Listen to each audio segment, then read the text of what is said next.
ओम नमः शिवाय। हर हर महादेव। दोस्तों, सावन मास की आप सबको हार्दिक शुभकामनाएं। सावन मास महात्म्य पहला अध्याय। शौनक जी बोले, हे सूत, हे सूत, हे महाभाग, हे व्यास शिष्य, आपके मुख कमले से अनेक आख्यानों को सुनते हुए हम लोगों की तृप्ति नहीं होती है, अपितु बार बार सुनाने की इच्छा बढ़ती जा रही है। तुला राशि में स्थित सूर्य में कार्तिक मास का महात्म्य, मकर राशि में माघ मास का महात्म्य और मेष राशि में स्थित सूर्य में विशाख मास का महात्म्य और इसके साथ उन मासों के जो भी धर्म है उन्हें आपने बलिबांति कह दिया। यदि आपके मत में इनसे भी अधिक महिमाएं कोई मास हो तथा भगवत प्राप्ति को कोई धर्म हो तो आप उसे अवश्य कहिए, जिसे सुनकर कुछ अन्य सुनने की हमारी इच्छा ना हो। वक्ता को श्रद्धालु श्रोता के समक्ष कुछ भी छिपाना नहीं चाहिए। सूत जी बोले, हे मुनियों, आप सभी लोग सुने। मैं आप लोगों के वाक्य गौरव से अत्यंत संतुष्ट हूँ। आप लोगों के समक्ष मेरे लिए कुछ भी गोपनीय नहीं है।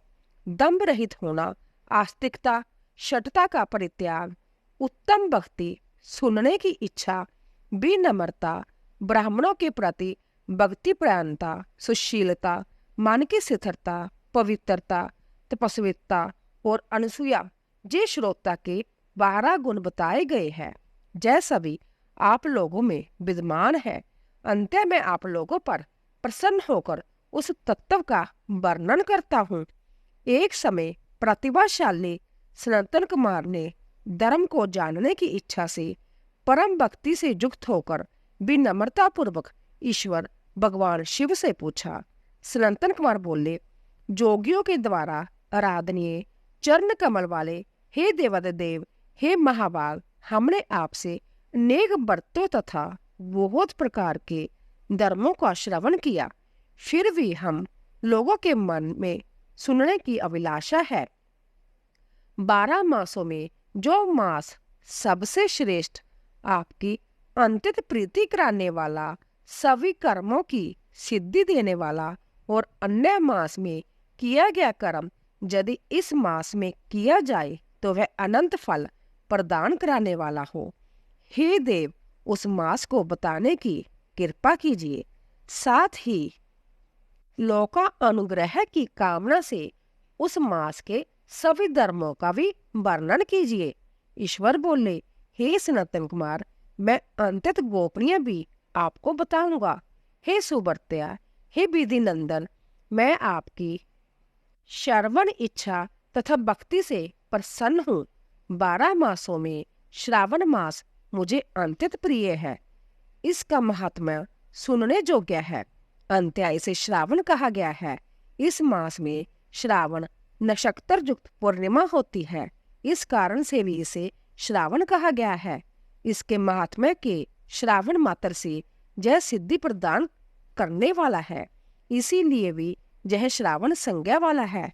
निर्मलता गुण के कारण यह आकाश के सरदृश्य है, इसीलिए नवा कहा गया है। इस श्रावण मास के धर्मों की गणना करने में इस पृथ्वी लोक में कौन समर्थ हो सकता है, जिसके फल का संपूर्ण रूप से वर्णन करने के लिए ब्रह्मा जी 4 मुख वाले हुए, जिसके फल की महिमा को देखने के लिए इंद्र 1000 नेत्रों से युक्त हुए और जिसके फल को कहने के लिए शेषनाग 2000 जिह्वाओं से संपन्न हुए। अधिक कहने से क्या प्रयोजन, इसके महात्मा को देखने और कहने में कोई भी समर्थ नहीं है। हे मुने, अन्य मास इसकी एक कला को भी नहीं प्राप्त होते, जैसा भी व्रतों तथा धर्मों से युक्त है। इस महीने में एक भी दिन ऐसा नहीं है जो व्रत से रहित दिखाई देता हो। इस माह में प्राय सभी तिथियां व्रत युक्त है। इसके महात्मा के संदर्भ में मैंने जो कहा है वह केवल प्रशंसा मात्र नहीं है। आर्तों, जिज्ञासुओं, भक्तों, अर्थ की कामना करने वाले मोक्ष की अभिलाषा रखने वाले और अपने अपने अविष्ट की आकांक्षा रखने वाले चारों प्रकार के लोगों, ब्रह्मचार्य, गृहस्थ, वानप्रस्थ, संन्यास, आश्रम वाले को इस श्रावण मास में व्रत अनुष्ठान करना चाहिए। सनातन कुमार बोले, हे भगवान, हे सतम, आपने जो कहा कि इस मास में सभी दिन एवं तिथियां व्रत रहित नहीं है, तो आप उन्हें मुझे बताइए, किस तिथि में और किस दिन में कौन सा व्रत होता है? उस व्रत का अधिकारी कौन है? उस व्रत का फल क्या है? किस किस ने उस व्रत को किया है? उसके अध्यापन की विधि क्या है? प्रदान पूजन कहाँ हो और जागरण करने की क्या विधि है? उसका देवता कौन है? उस देवता की पूजा कहाँ होनी चाहिए? पूजन सामग्री क्या क्या होनी चाहिए? और किस व्रत का कौन सा समय होना चाहिए? हे प्रभु, वह सब आप मुझे बताइए। यह मास आपको प्रिय क्यों है? किस कारण यह पवित्र है? इस मास में भगवान का कौन सा अवतार हुआ? यह सभी मासों से श्रेष्ठ कैसे हुआ? और इस मास में कौन कौन धर्म अनुष्ठान के योग्य है? हे प्रभु, यह सब बताइए। आपके समक्ष मुझ अज्ञानी का प्रश्न करने में कितना ज्ञान हो सकता है? अंततः आप संपूर्ण रूप से बताइए। हे कृपालु, मेरे पूछने के अतिरिक्त भी जो शेष रह गया हो, उसे भी लोगों के उद्धार के लिए कृपा करके बताइए। रविवार, सोमवार, सोमवार, बुधवार, बृहस्पतिवार, शुक्रवार और शनिवार के दिन जो करना चाहिए, हे विभो, वह सब मुझे बताइए। आप सबके आदि में आविर्भूत हुए हैं, अंत आपको आदि देव कहा गया है। जैसे एक की विधि बाधा से अन्य की विधि बाधा होती है, वैसे ही अन्य देवताओं की अल्प देवतत्व के कारण आपको महादेव माना गया है। तीनों देवताओं के निवास स्थान पिप्पल वृक्ष में सबसे ऊपर आपकी स्थिति है। कल्याण रूप होने के कारण आप शिव हैं और पाप समूह को हरने के कारण आप हर हैं। आपके आदि देव होने में आपका शुक्ल वर्ण प्रमाण है, क्योंकि प्रकृति में शुक्ल वर्ण ही प्रधान है, अन्य वर्ण विकृत है। आप कर्पूर के समान गौर वर्ण है, अंत आप आदि देव हैं।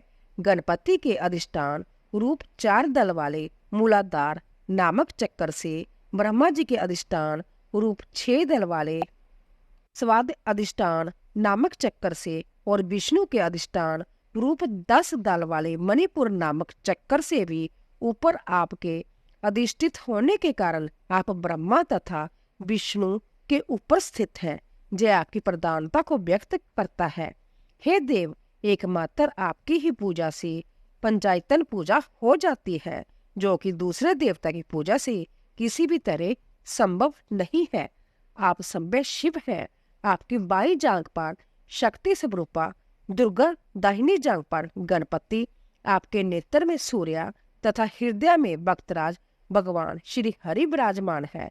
अन्य के ब्रह्मा रूप होने तथा रास के विष्णु रूप होने और आपके उसका भोक्ता होने के कारण, हे ईशान, आपकी श्रेष्ठ तत्व में किसे संदेह हो सकता है?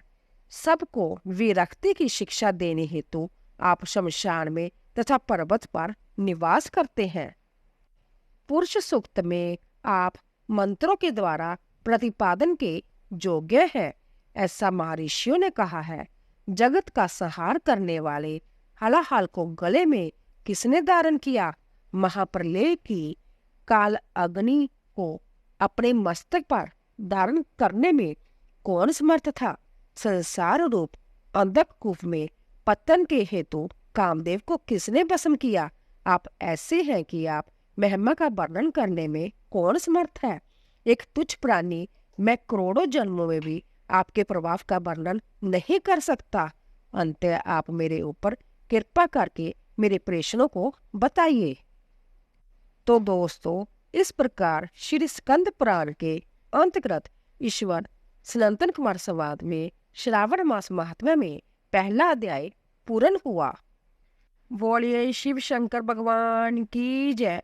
हर हर महादेव। दोस्तों, अगर आपको हमारा वीडियो पसंद आया हो, कृपया जाने से पहले कमेंट बॉक्स में हर हर महादेव, ओम नमः शिवाय अवश्य लिखिए और जाने से पहले चैनल को सब्सक्राइब कीजिए, लाइक कीजिए और ज़्यादा से ज़्यादा शेयर कीजिए। आप सभी का धन्यवाद।